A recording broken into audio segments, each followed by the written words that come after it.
अस्सलामुअलैकुम dear students. जैसे कि आपको पता है कि हमने 9th क्लास का सिलेबस शुरू किया हुआ है, फर्स्ट चैप्टर शुरू किया हुआ है और उसका फर्स्ट टॉपिक कल कवर किया था और उससे रिलेटेड एक एग्जांपल भी कर ली थी हमने कल। तो आज हम उसी को कंटिन्यू करते हैं और अपना सेकंड टॉपिक कंप्लीट करते हैं। फिर हम लोग इनसे रिलेटेड जो एक्सरसाइज में क्वेश्चंस होंगे उनकी तरफ बढ़ेंगे, ठीक है। तो अब हमारे पास जो फर्स्ट टॉपिक था वो यही था कि fraction and decimal representation of rational numbers.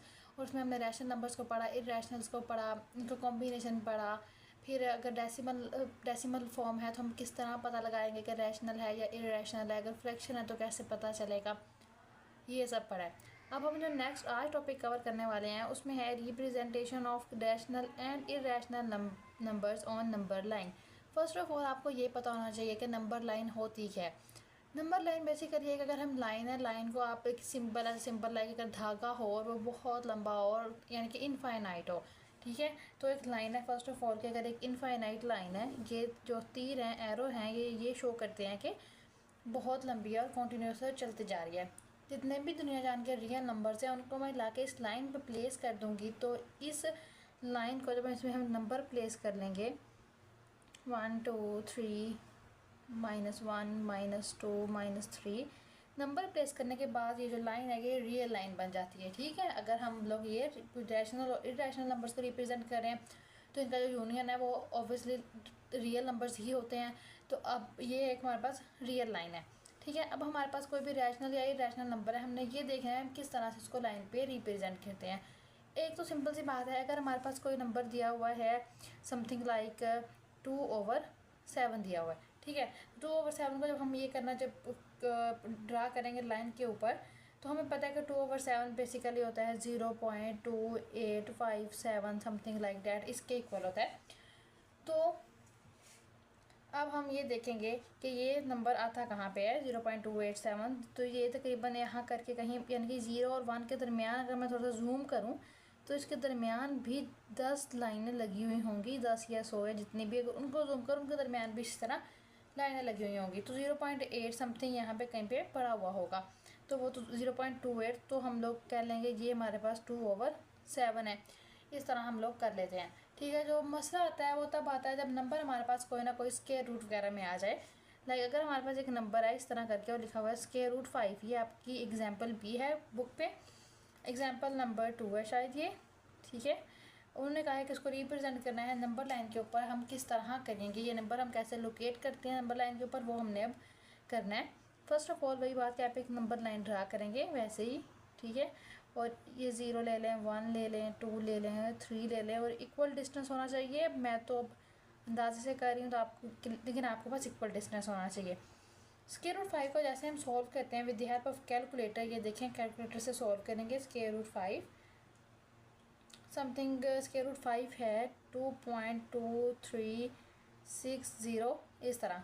तो अगर देखा जाए राउंड ऑफ करके भी ये नंबर 2 का 2 ही रहेगा, which is nearly equals to 2, ठीक है। अब राउंड ऑफ करने का मतलब आपको पता हुआ होगा कि 2.6 लिखा हुआ हो तो हम इसको लिख लेते होते हैं 3 के पॉइंट के बाद अगर नंबर 5 या 5 से बड़ा हो तो वो ये जो इंटीजर होता है ये नेक्स्ट इंटीजर हम लोग लिखते हैं।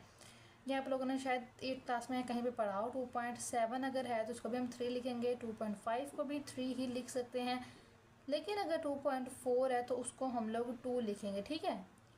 तो इसको बोलते हैं राउंड ऑफ करने का मेथड। इस राउंड ऑफ करने के मेथड से मैंने कह लिया कि ये हमारे पास नियरली इक्वल्स टू 2 है। तो आपने क्या करना है कि 2 वाला पॉइंट है उसको नाम दे लो ए का, ठीक है। सेंटर 0 का नाम दे लो ओ का, इसको ओ का नाम दे रहे हैं, इसको ए का नाम दे रहे हैं, ठीक है। अब हमने ओ ये लिया, ए ये लिया है, क्यों ये लिया है क्योंकि इनके दरमियान डिस्टेंस 2 है, हमारे पास क्या है 2। इस नंबर को देखते हुए हमने सेंटर से 0 से जहाँ पर 2 यूनिट्स हमारे पास आ रहे थे, 1 यूनिट 2 यूनिट, तो वहाँ पे हमने एक पॉइंट ए ले लिया। अब बेटा जी ए के ऊपर आपने सिर्फ जितना ये लेंथ होगी 0 से 1 या 1 से 2 वाली इक्वल लेंथ है ना ये, तो उस लेंथ के अकॉर्डिंग आपने यहाँ पे एक लाइन ड्रा कर लेनी है। मैं कह देती हूँ जी फ़र्ज़ करें कि ये वो लाइन है और इस पॉइंट का नाम देते हैं बी का, और इसकी जो लेंथ है वो 1 यूनिट है, ये जो लेंथ है ये 2 यूनिट है, ठीक है। अब अगर हम इसको मिलाएं तो ये बन गई एक राइट एंगल ट्राइंगल, ठीक है। अब इस स्टेज पे जैसे मैं राइट एंगल ट्राइंगल बोलती हूँ तो आपके जहन में जो सबसे पहली बात है वो पाइथागोरस थ्योरम आना चाहिए, ठीक है। अब देखो पाइथागोरस थ्योरम के अकॉर्डिंग अगर देखा जाए तो ओ बी का स्क्वायर अगर हम लें तो वो होगा ओ ए का स्क्वायर प्लस ए बी का स्क्वायर, ठीक है। जैसे इसको सोल्व करेंगे जाहिर सी बात है कि ओ बी हमारे पास, ओ ए हमारे पास 2 था मतलब कि 4 प्लस ए बी हमारे पास 1 था मतलब कि 1 नहीं, और ये इसका स्क्वायर है। और सिंपल अगर हम ओ बी निकालेंगे तो वो क्या आ जाएगा, स्क्वायर रूट 5 ही आ जाएगा। ये थोड़ी सी कैलकुलेशन है जो आपको ने खुद सीखनी है कि किस तरह मैं डायरेक्ट स्टेप लिख रही हूँ। अब आपने क्या करना है, एक आर्क ड्रा करनी है बी के ऊपर और उसकी लेंथ कितनी लेनी है आपने, स्क्वायर रूट 5 लेंथ की, ये 2.23 इस लेंथ की आपने एक आर्क ड्रा करनी है। पॉइंट यहाँ पे रखना है और आर्क यहाँ ड्रा करनी है आपने, ठीक है। रुके ज़रा, ऐसे करके आर्क ड्रा करनी है आपने, समथिंग लाइक डेट। अगर आप प्रकार से करेंगे तो आपसे ज़्यादा बेस्ट हो जाएगा। अब ये जो डिस्टेंस आया है हमारे पास, अब ये होगा स्क्वायर रूट 5, इस तरह हम कर सकते हैं। अब आप लोग बोलेंगे कि स्क्वायर 5 को हम डायरेक्ट कैलकुलेटर से निकाल के जो आंसर आता है उस पर निशान लगा के भी कर सकते हैं। हाँ बिल्कुल कर सकते हैं, लेकिन यहाँ पे उन्होंने आपको इस तरह सिखाया हुआ है, आपकी बुक में भी इसी तरह है और पेपर पे क्वेश्चन भी ऐसे ही सॉल्व करना है। ये मेथड मैंने आपको समझाने के लिए बताया था, ठीक है। तो आपको इस तरह इसको सॉल्व करना होगा। तो ये थी आपकी एग्जाम्पल नंबर 2 और टॉपिक नंबर 2 भी आपका यही था। पहला टॉपिक भी अब क्लियर हो गया, रैशनल और इरेशनल के बारे में था, और सेकंड जो टॉपिक था वो यही था कि किस तरह हम नंबर लाइन पे रिप्रेजेंट कर सकते हैं। अब जो नेक्स्ट चीज़ है जो जिसकी तरफ अब हमने मूव होना है वो बेसिकली हमारे पास आ जाएगा अब कि हाँ एक्सरसाइज के फर्स्ट 2 क्वेश्चंस को सॉल्व करते हैं, ठीक है। उसके बाद हम अपने अगले टॉपिक की तरफ चलेंगे ताकि थोड़ी सी आसानी हो जाए आपको, ठीक है। पहले 2 टॉपिक और उनसे रिलेटेड क्वेश्चंस, फिर नेक्स्ट 2 टॉपिक्स उनसे रिलेटेड क्वेश्चंस, ठीक है। तो अब हम क्वेश्चन करने की कोशिश करते हैं। तो बच्चों ये है एक्सरसाइज 1 का पहला क्वेश्चन। इसमें हमने बस यही बताना है कि ये नंबर रैशनल है कि इरेशनल है। तो इसके लिए आपको अपने कॉन्सेप्ट को थोड़ा सा सोचना पड़ेगा दोबारा से, जो हमने प्रीवियस वीडियो में पढ़ा है रैशनल और इरेशनल की को किस तरह से हम फाइंड कर सकते हैं अगर हमारे पास डेसिमल फॉर्म हो। अब सबसे पहले मैंने आपको बताया था कि 3 चीज़ें चेक करनी है। सबसे पहले आपने ये चेक करना है कि क्या ये टर्मिनेट है, ठीक है।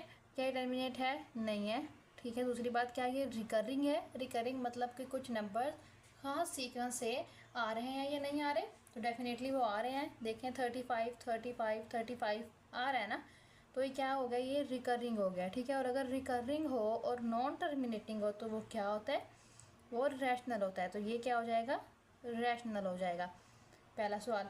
दूसरा अगर हम देखें, तब तरतीब मुझे नहीं याद, जो उनमें से इंपॉर्टेंट या जो थोड़े से टफ लग रहे थे वो मैंने उठाए हैं, बाकी जो बहुत आसान थे वो मैंने आपके लिए छोड़ दिए हैं। नेक्स्ट है स्क्वायर रूट 7। स्क्वायर रूट 7 को वैसे तो आप नहीं कर सकते, लिहाजा स्क्वायर रूट 7 को जब इसको कैलकुलेटर से करें और देखें क्या आंसर आता है, तो इसका आंसर आता है 2.645751311। तो ये क्या हो गया, टर्मिनेट हो गया, रुक गया। क्योंकि ये टर्मिनेट हो गया, रुक गया, लिहाजा इसलिए ये भी क्या है, रैशनल ही है, ठीक है। नेक्स्ट जो 2 क्वेश्चन हैं वो बहुत ही हैं जो पेपर में आप आ भी सकते हैं, ई और पाई, ये रैशनल है कि इरेशनल है। जो जो स्टूडेंट फॉलो कर रहा है उसको तो पता होगा कि ई और पाई वाले एग्जांपल्स हम पहले बहुत डिटेल में पिछली वीडियो में पढ़ चुके हैं कि ई और पाई इरेशनल है, ठीक है। अब ये इरेशनल हैं क्यों, ये आपको पिछली वीडियो से पता चलेगा। आप पिछली वीडियो देखें, अगर नहीं आप देखना चाहते तो आप इसको ऐसे ही रट्टा लगाएं, नहीं तो काइंड है पिछली वीडियो वॉच करें, आपको आइडिया हो जाएगा कि ई और पाई जो है ये इरेशनल क्यों है। नेक्स्ट क्वेश्चन दिया हुआ है वो ये है, एक क्वेश्चन उसमें ये दिया हुआ है कि square root 2 plus square root 13, square root 2 plus square root 13 rational है या रैशनल नहीं है, ये भी हमने चेक करना है, ठीक है। अब आप इसको वैसे तो नहीं कर सकते, जाहिर है ये भी कैलकुलेटर से होगा। लाइक स्क्वायर रूट 2 करेंगे हम प्लस स्क्वायर रूट 2 करेंगे, सबसे पहले जो भी आंसर आएगा इसमें प्लस करेंगे स्क्वायर रूट 13, तो ये आंसर आ जाता है 5.01 या जो भी आया है 5.01976488 and fortunately it is also terminating. तो ये आंसर लाने के बाद जैसे मेरे पास डेसिमल फॉर्म आती है तो आपने क्या करना होता है, डेसिमल फॉर्म के बाद देखना होता है क्या ये टर्मिनेटिंग है, क्या ये रिकरिंग है, क्या ये नॉन रिकरिंग है कि नॉन टर्मिनेटिंग है, ठीक है। ये 2-4 बातें हैं जो आपको बहुत ज़्यादा प्रैक्टिस से दिमाग में बिठानी है। तो क्या ये टर्मिनेट है, मतलब कि मुख्ततम, अगर उर्दू में देखा जाए तो क्या मुख्ततम है, क्या ये रुक गया है? जी वाकई ये रुक गया है, तो इसका मतलब क्या है कि ये भी रैशनल नंबर ही है। ठीक है, नेक्स्ट जो क्वेश्चन है वो है सिंपल 15/4। ये हमने चेक करना है कि क्या ये रैशनल है या इरेशनल है। तो हाँ, इसको हम पहले सॉल्व करते हैं, देखते हैं। तो आंसर आया है 3.75। सिंपल सा एक आंसर आ गया है, तो ये भी टर्मिनेट ही है। फॉर्चुनेटली जितने भी एग्जांपल्स हमने पिक किए हैं वो सारी की सारी रैशनल की आ रही हैं। ठीक है, ये टर्मिनेट हो गया है, तो ये भी बेटा रैशनल ही है। और इसके अलावा ना ये जो दो थे ये इरेशनल थे। अब मैंने अपनी तरफ से तो इरेशनल पकड़ने की कोशिश की है, लेकिन फॉर्चुनेटली या अनफॉर्चुनेटली वो नहीं आ सके, ये दो ही इरेशनल आई हैं। अच्छा, और इसके बाद इससे रिलेटेड जो आखिरी क्वेश्चन है वो कुछ इस तरह का है, जो देखने के बाद बच्चे घबरा सकते हैं, लेकिन आपने घबराना नहीं है, क्योंकि ये सिर्फ देखने में टफ लग रहा है, बिल्कुल टफ नहीं है। अब आपने 8th क्लास में एक फॉर्मूला पढ़ा होगा, a minus B a plus B is equals to a square minus B square. वैसे तो मैं आपको डायरेक्ट भी मल्टीप्लाई से करवा सकती हूँ, लेकिन ये है कि स्टेप बाय स्टेप अगर हम चलें, और आपको फार्मूलाज का पता होना चाहिए, क्योंकि ये आगे भी फिर यूज़ होते रहते हैं। तो ये आपको फॉर्मूला आता होगा। अब ये देखें, इसको आप a मान लो और इसको आप b मान लो। ये a है और ये b है, एक दफ़ा माइनस में है, एक दफ़ा प्लस में है, तो आप इस पर ये फॉर्मूला आसानी से अप्लाई कर सकते हैं।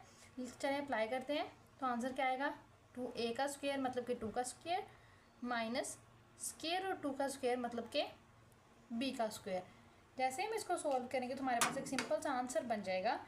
क्या आएगा, अगर इसका हम स्क्वायर लेते हैं तो ये 4 आता है, ये आपको पता होगा कि स्क्वायर कैसे लेते हैं। माइनस ये इससे कैंसिल होकर आंसर आ गया 2, और होल आंसर है 2। अब होल आंसर 2 है, तो मैंने आपको बताया था ये कि इंटीजर है, तो इंटीजर हमेशा रैशनल ही होता है, तो ये एक रैशनल नंबर है। ठीक है, तब एक्सरसाइज का जो पहला क्वेश्चन था उसमें जितने भी थोड़े टफ लग रहे थे वो यही थे, और इसके अलावा बाकी बहुत आसान है। हाँ, एक बात जो आपको थोड़ा तंग कर सकती है वो ये है कि एक क्वेश्चन में शायद लिखा हुआ हो 0.6 के ऊपर बार। आपने अगर पिछली वीडियो नहीं देखी तो मैं आपको बता देती हूँ कि इस बार का मतलब यह है कि 0 के बाद ये जो 6 है बार बार रिपीट हो रहा है।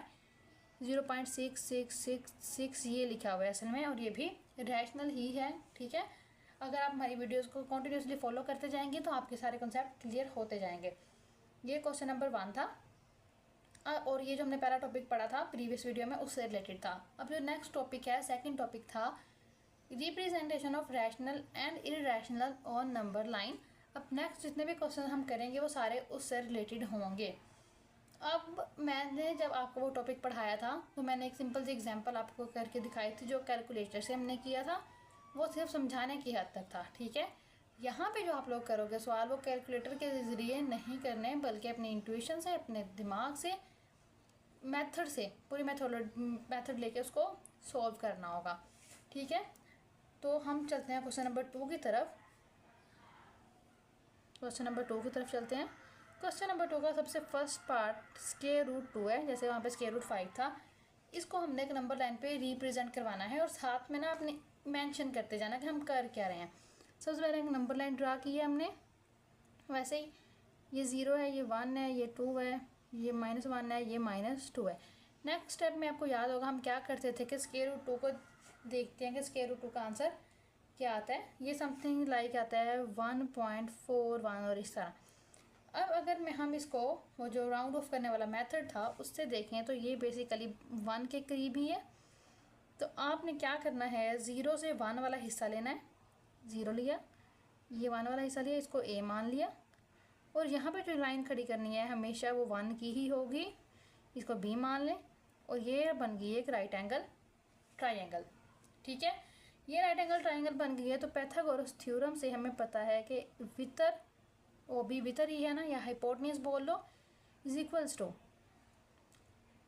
परपेंडिकुलर और बेस का स्क्वायर, या अमोद और कायदा का स्क्वायर अगर हम उर्दू में बात कर रहे हैं तो। ओ भी तो हमने निकालना है कि ओ भी हमारा क्या आता है। ए भी हमें पता है कि हमारा 1 था, क्योंकि हमने खुद ही मान रखा था, और ओ ए आया ही 1 था, वो ये था। ठीक है, और ओ बी का अगर स्क्वायर देखा जाए तो वो आ गया है 2, और सिंपल अगर हम ओ बी निकालेंगे तो वो आ जाएगा स्क्वायर रूट 2। अब इस स्क्वायर रूट 2 को अपने क्या करना होता है कि आपने इसको सेंटर मान के स्क्वायर रूट 2 का स्केल से लेंथ लेके अपने वो जो प्रकार होती है आपने एक आर्क ड्रा करनी है और वो कुछ इस प्रकार में आएगी।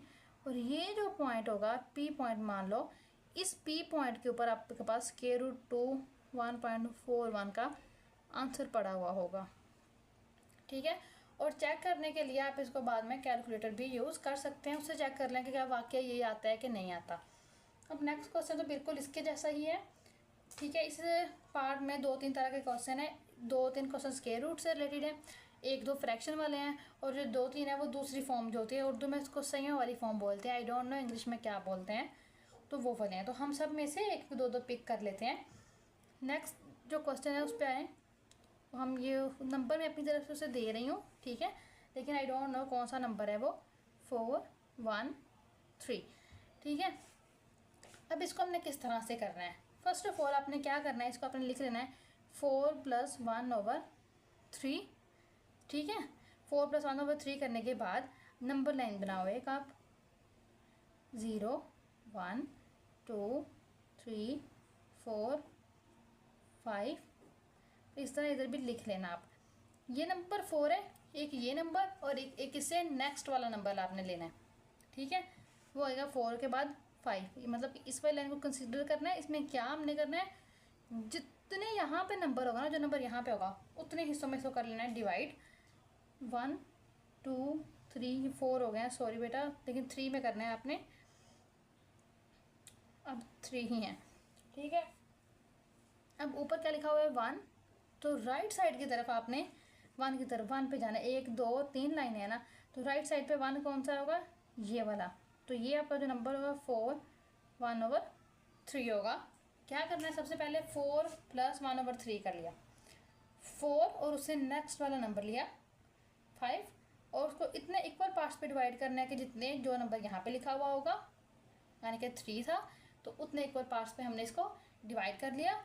और ऊपर 1 लिखा हुआ था, तो हमने फिर राइट साइड पे जाके सिर्फ एक पॉइंट उठाया, एक नंबर लाइन उठाई है, तो हमारा रिक्वायर्ड आंसर बन गया। तो यहीं पे हमारे पास 4 सही 1/3 आएगा।